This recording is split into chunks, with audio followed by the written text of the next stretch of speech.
A uno algún día desde el arte le gustaría destilar esta ciudad, poderla licuar toda, escurrirla toda y que salga una gotica, solo una gotica porque le daría a uno impresión, le parecería a uno peligroso tomarse un sorbo ya más grande, pero uno daría mucho por esa gotica. Imagínense un confitico, pero imagínense también mezclar todos los colores en una paleta. Sería más los colores de la piel porque uno quiere a las ciudades por las personas, por las conversaciones, por las caricias que uno ha tenido.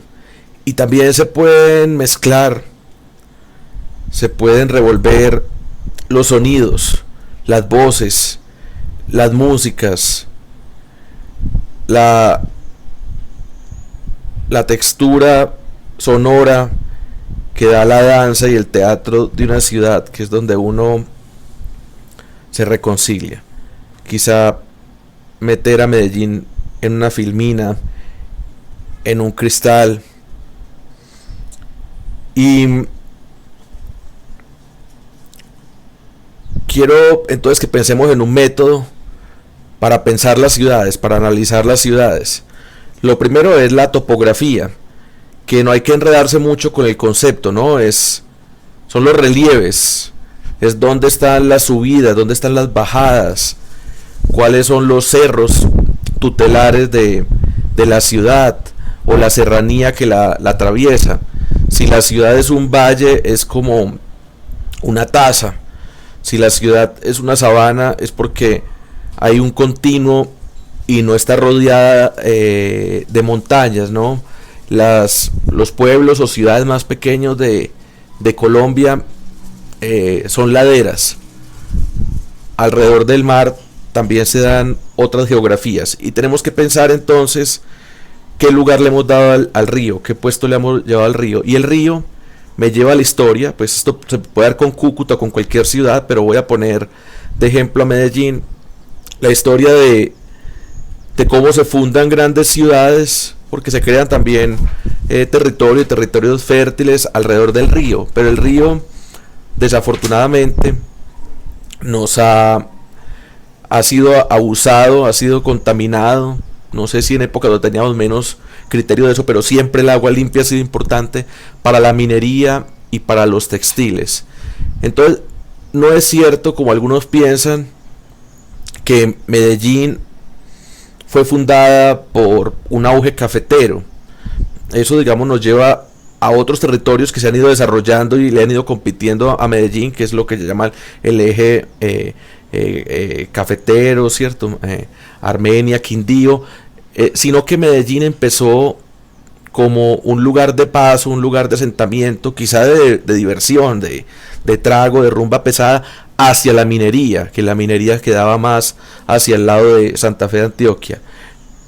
Y antes de llegar al tema de los textiles, pues hay que nombrar dos cosas tremendas que muestran mucha fuerza, mucha capacidad, también mucho abandono estatal, mucha distancia emocional, filosófica con Bogotá, que es el tema de la arriería. Pero con la arriería llega el contrabando y también tenemos que nombrar la violencia política, los bandoleros, Sangre Negra, Desquite, que está también mencionado en este poema de Gonzalo Arango, de Elegía Desquite, que yo se lo recomiendo mucho. Entonces esa violencia hace que el contrabando, que primero se dedicaba al narcotráfico, haya sufrido un golpe de estado por la violencia. Y entonces los narcotraficantes con sede en Envigado, con sede en Medellín, se volvieron tremendamente violentos y lograron hacer unas bandolas mutantes que ha signado y ha representado mucho la ciudad y le ha dejado tremendas heridas y nos ha dejado la responsabilidad de grandes organizaciones, de grandes movimientos sociales, por ejemplo el Rostro de las Mujeres, buscando a sus hijos, buscando a estos hombres arrebatados por la guerra. Y el auge textil, que estamos hablando de coltejer, que estamos hablando de tejicondro, que estamos hablando de mucho empleo, de los obreros de Medellín, muchos de ellos estaban dedicados a los textiles.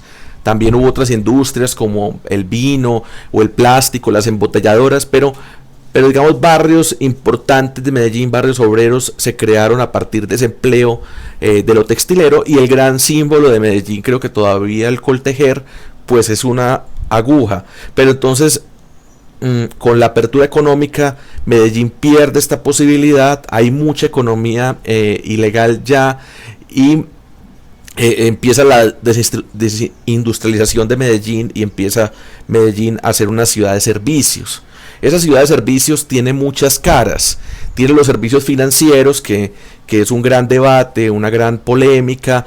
Con esto llegan temas de la bolsa, de lo accionario, llega también el asunto de los seguros. Pero también en los servicios yo diría que Medellín fue más rápido en Colombia una potencia de medicina, de hospitales. Por supuesto, esto no tiene es inequitativo, entonces puede gente con plata o venir gente de otro lugar a esto. Yo creería que una primera potencia turística de Medellín fue la de la salud, pero luego Medellín también tuvo un boom, un auge, un city marketing muy grande, y empezó el turismo, empezaron las actividades para el turismo, se llenó esto de hoteles. Cuando yo tenía 18 años habían como 5 restaurantes de Medellín. Hoy hay miles de gran categoría. Entonces hay una ciudad que con esto del consumo empieza a tener una xenofilia, que es como un amor por el extranjero, y a dedicarse mucho al turismo desde el servicio. En paralelo a eso y a la cultura que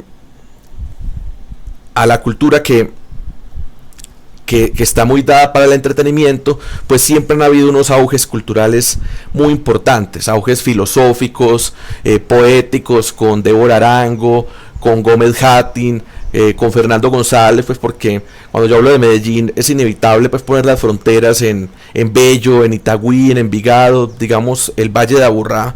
Es toda esta experiencia de ciudad, pero también Medellín tiene su propio nacimiento, primero de punk, luego de metal. Con el punk, a mí me parece muy importante reseñar que la historia de Medellín está muy bien contada en Víctor Gaviria. Luego el hip hop, y alrededor del hip hop, aunque no todos los grafiteros son hip hoppers, también había grafiteros punkeros y escateros y ¿cómo se llama? Native Boys del reggae. Pero el graffiti y el hip hop ha tenido por lo menos 2 nacimientos muy propios en Medellín, con sus propios lineamientos. El teatro, la red de teatro, el teatro está agremiado en Medellín en escena, y tuvo, a mi modo de ver, pues alguien sabrá más que yo, pero yo les cedo mi cultura general de esto, un antecesor importante, que es la fanfarria. Y luego hay 3 faros teatrales en la ciudad: Hora 25, el Pequeño Teatro y el Matacandelas. Y hoy nos queda uno de esa historia, ¿no? Que es Cristóbal Peláez con el Matacandelas, porque perdimos a Rodrigo Saldarriaga con el Pequeño Teatro y a Farley con Hora 25. Por supuesto, se están haciendo muchas cosas por fuera de esto, y vienen los teatros de la siguiente generación. A mí particularmente me gusta mucho de esa nueva generación Elemental con John Viana. Puede que no conozca suficiente lo otro, y también tengo la crítica de que hay otros que me gustan mucho, pero dejan de hacer teatro o de escribir teatro mucho tiempo, entonces uno no tiene oportunidad de tener esa ritualidad tan grande. Hace poquito, sin clasificarla en ninguna generación, conocí a la Mosca Negra, que ya está saliendo un poquito del formato teatral, pero es algo maravilloso. Y por fortuna Vienen también los relevos generacionales. No sé si cómo les haya ido con eso en el pequeño teatro, pero les está yendo también muy bien con eso en hora 25. Bueno, en la plástica yo mencionaba a Débora Arango. Y entonces, claro, hay un gran sol y una cultura, un arte muy establecido que uno puede ver en el Metropolitano, a veces en el Museo de Antioquia, aunque ha hecho aperturas importantes, y ahí llega Botero. Soy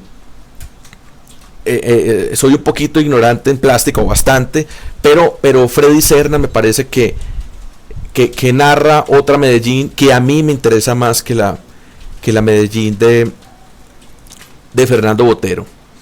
Y para cerrar, cuando hablamos de la política en Medellín, lo primero que tenemos que nombrar y entender es que hoy en el 2020 en el Consejo de Medellín no hay concejales de izquierda. Habrá como de centro izquierda cuando mucho por